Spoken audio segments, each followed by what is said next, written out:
Salam jumpa lagi dengan saya Romo Sipri dalam renungan singkat Minggu Biasa kelima, hari Minggu tanggal 6 Februari 2022.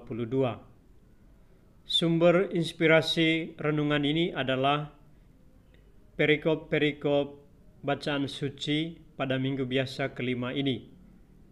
Dari kitab Yesaya bab 6 ayat 1-2a dan dilanjutkan ayat 3-8. 1 Korintus bab 15 ayat 1-11 dan Injil Lukas bab 5 ayat 1-11.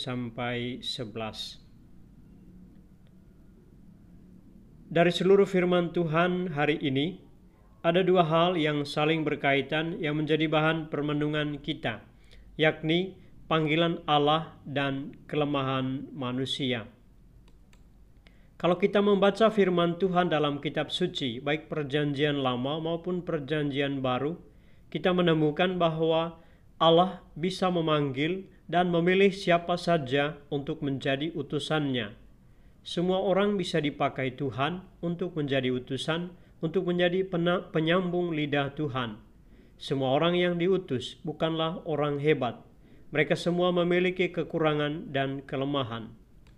Dalam bacaan pertama, Yesaya merasa diri tak sanggup dan berdosa, orang yang najis bibir dan hidup di antara orang-orang yang najis bibir. Tetapi ketika Tuhan mengutus, dia berseru, "Ini aku, utuslah aku." Paulus dalam bacaan kedua pun demikian.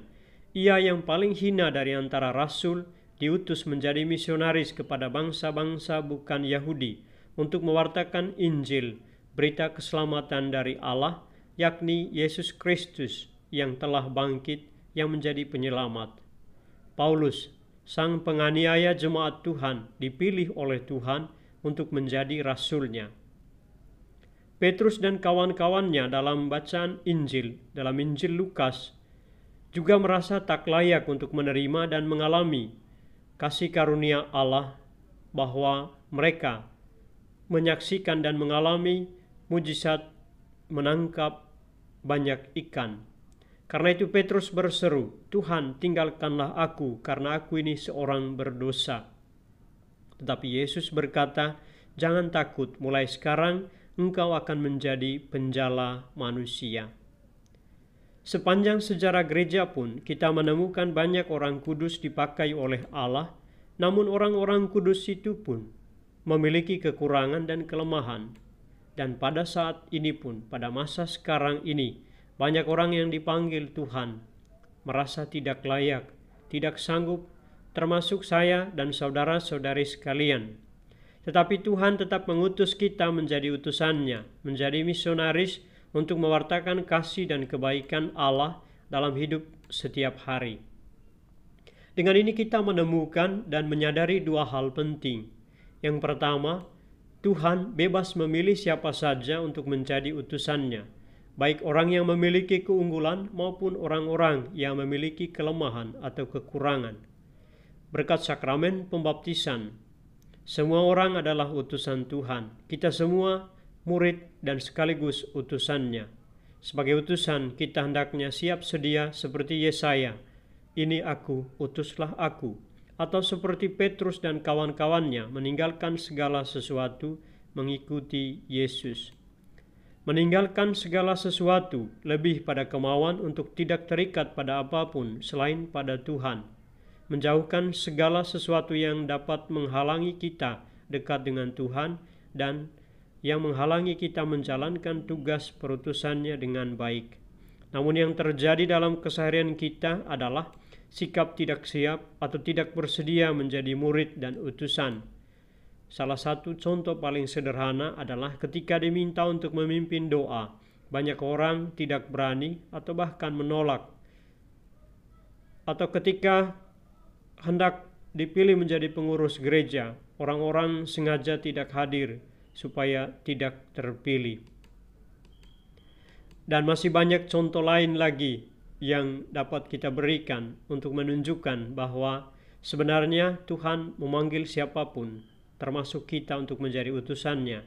Seringkali ketidaksediaan kitalah yang membuat perutusan Tuhan itu tidak dapat kita laksanakan.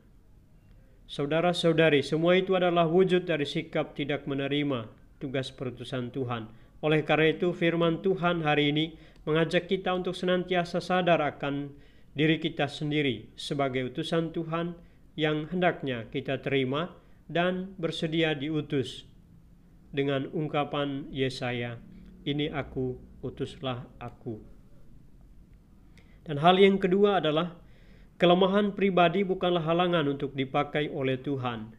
Yesaya, si najis bibir, Paulus, sang penganiaya jemaat, Petrus yang merasa berdosa dipakai Tuhan untuk mewartakan kabar baik dari Allah. Mereka semua punya kelemahan, namun rahmat Allah memampukan mereka untuk menjalankan tugas mulia itu. Kita mungkin seperti para rasul, seperti Yesaya atau seperti Petrus atau Paulus, punya banyak kelemahan, tapi kasih karunia Allah, rahmat Allah akan memampukan setiap orang untuk menjadi rasulnya, mulai dari tengah keluarga, dalam kehidupan bersama, atau kemanapun kita pergi, untuk mewartakan kabar sukacita Injil kepada segala bangsa, kepada banyak orang melalui kata dan perbuatan. Sekali lagi, melalui firman-Nya hari ini, Tuhan mengingatkan kita sekalian bahwa Ia bisa memakai siapapun untuk menjadi utusannya. Kita hanya perlu kesediaan dan kerendahan hati di hadapan-Nya untuk dapat menjalankan tugas dan panggilan sebagai murid Kristus, sebagai utusannya yang wartakan kabar sukacita, kebaikan, kebenaran, keadilan di tengah kehidupan bersama melalui kata dan perbuatan. Tuhan memberkati.